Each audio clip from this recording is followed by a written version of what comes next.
चिड़ी चोंच भर ले गई, नदी न घट्यो नीर, दान दिए धन घटे नहीं, यो कह रहे साहब कबीर।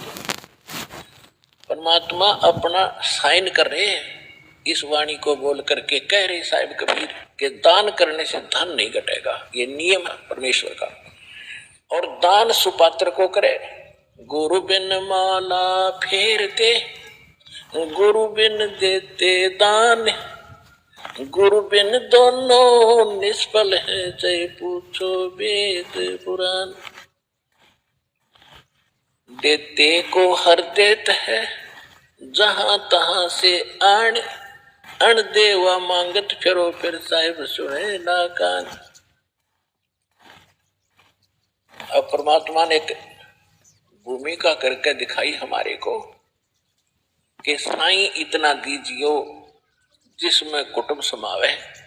एक धानक, एक जुलाहा, सुबह से लेकर शाम तक एक बारीक बारीक तार इकट्ठे करके धागे और कपड़ा बुनता है। एक दिन में मुश्किल से भी 5 फुट 10 फुट बना पाता है, 5 फुट 4 फुट, और बहुत लंबा सैकड़ों फुट का तार वो थान बनाना पड़ता है। ताना बनाते थे, वो हफ्ते में पूरा होता। उसकी जो मेन ताना मालिक को मिलता है, उसमें से अपने परिवार के लिए जो आवश्यक सामग्री थी, खाद्य पदार्थ लाते और शेष बच जाते, उसको सत्संग और भंडारा में लगाया करते थे।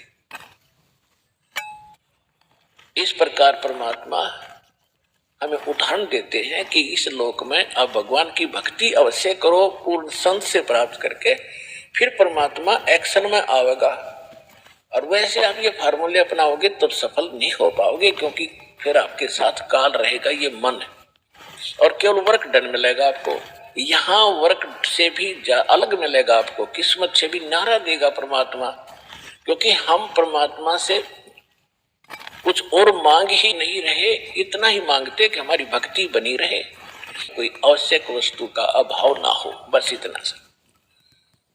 अब जैसे ये सोचते हैं अपने बच्चों के लिए ये बना दूं वो बना दूं। एक लाला जी था सेठ धनी, उसने अपने मुनीमों से एक दिन अपनी टोटल संपत्ति का, सारी संपत्ति का टोटल करवाया कि कितनी संपत्ति होगी। उन्होंने बताया जी इतनी होगी, मेरी कितनी पीढ़ी इससे निर्वाह कर सकती है। उन्होंने बताया कि जी आपकी 5 पीढ़ी तो बैठा खा सकती है, इतनी संपत्ति आपके पास, धन है। अरे भले आदमियों, फिर छठी क्या खाएगी? वो छठी क्या खाएगी? और कुछ विधि बताओ। तो उन्होंने कहा जी साधु संत बताते हैं, उनके सत्संग सुनने चाहिए। तो सत्संग में बताया गया कि भाई दान करे, जो धन चाहे तो दान करे, और दान से धन घड़ा मिलता है। और दान में जैसे साधु संत भक्तों को जो दान कराया था वो ज्यादा लाभ देता है। जैसे यहाँ तो सारे साधु संत आते हैं, भगत, असली भगत तो यहाँ आते। फिर भी जो भी जैसा मालिक के नाम पर कहीं के जंगलों में झोपड़ियों में बैठे थे साधु भक्त, तो पिछले संस्कारी होते, पिछले पुण्य उनको प्रेरित करते हैं, तो वो कहीं ना कहीं बैठ कर राम राम करते ही रहते हैं।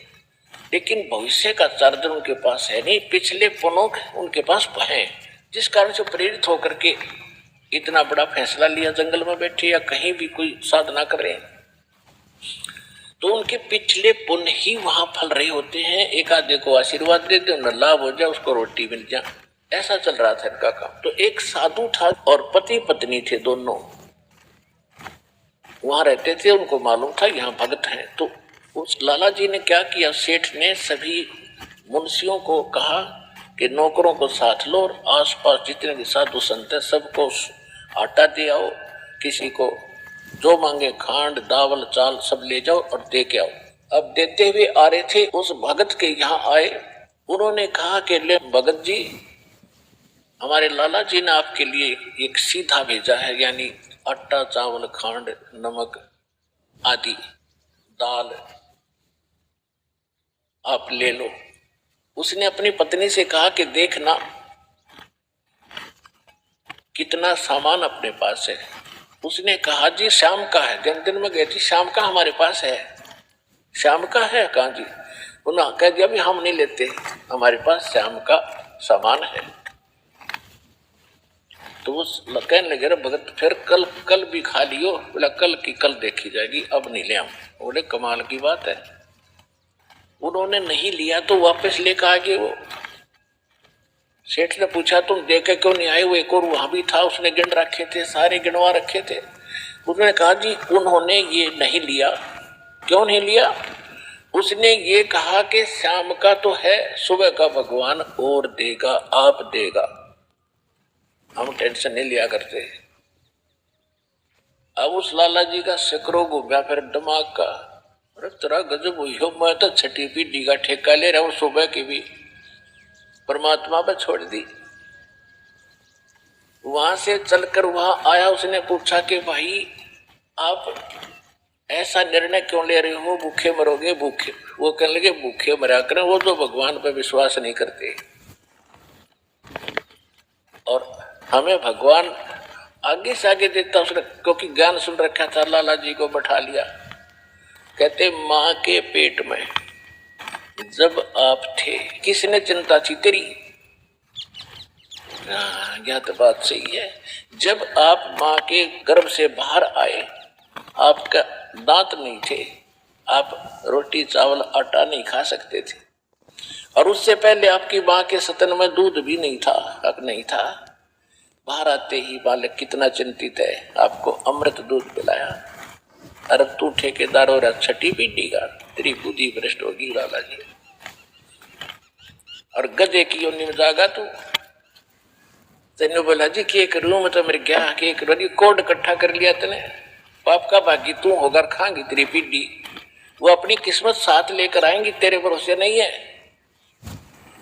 अब क्या करूं, मैं तो मेरे क्या। जो बोला इसने बांट दे, धर्म कर दे, तेरी जान बचेगी। तब उस लाला जी ने वो भंडारा शुरू किया, धन भी नहीं बचेगा तेरा। तो कहने का भाव यह है पुण्यात्मा, हम तो बहुत लंबा चौड़ा हिसाब लाए बैठे हैं, हर एक पल का भरोसा नहीं। देखो अंत में आपने इस स्थिति में आना पड़ेगा, और जिस स्पीड पर आप चले इसका कोई अंत नहीं। आज किसी के पास एक प्लाट है और थोड़ा सा जुगाड़ होते नहीं, सोचे एक और लूं, और फिर और जुगाड़ हो गया तो एक और लूं, वहां थोड़ा सा ठीक मिल रहा है, रेट ज्यादा होने वाले हैं, वहां भी दाव लग गया तो 30 चौथा और दूसरे शहर में ले लूं, इतने मृत्यु हो जाएगी, और फिर कुत्ता बन के वहां घूमया करेगा, सैर सपट्टे करता। यह बात आपने याद रखनी पड़ेगी, 101% सत्य है। अब जो आपको दास ने परमात्मा की वाणी सुनाई थी कि सुरपति दुखिया भूपति दुखिया, रंक दुखी बपरीती हो। अब सुरपति देवताओं का राजा इंद्र बहुत दुखी, इसका इतिहास पढ़ के देखियो इंद्र का पुराणों में। कहते हैं एक बार एक ऋषि ने इसको श्राप दे दिया इंद्र को, उसका स्वर्ग उजड़ गया और इंद्र मांगता फिर जंगल में धक्के खा रहा। और फिर कभी देखते हो राक्षसों ने चढ़ाई कर दी, देवताओं का राक्षसों का लठबाज रहा है, झगड़ा हो रहा है, और मृत्यु के बाद फिर इंद्र गधा बनता, गधा। तो यहां कहते सुरपति दुखिया भूपति, सारी पृथ्वी का राजा भी दुखी, और रंक दुखी बपरीति हो, निर्धन तो स्वाभाविक दुखी, उस पर सारी आपदाएं आती ही हैं जब तक वो भगवान की शरण में नहीं आता। जब वो परमात्मा की पावर से जुड़ जाता फिर रंक हो और चाहे राजा हो, परमात्मा तो उनको सब अपने हिसाब से डील करेगा। फिर परमात्मा कहते हैं कहे कबीर और सब दुखिया, एक संत सुखी मन जीती हो। अब आपने मन जीतना पड़ेगा, आपने मन जीती बनना पड़ेगा।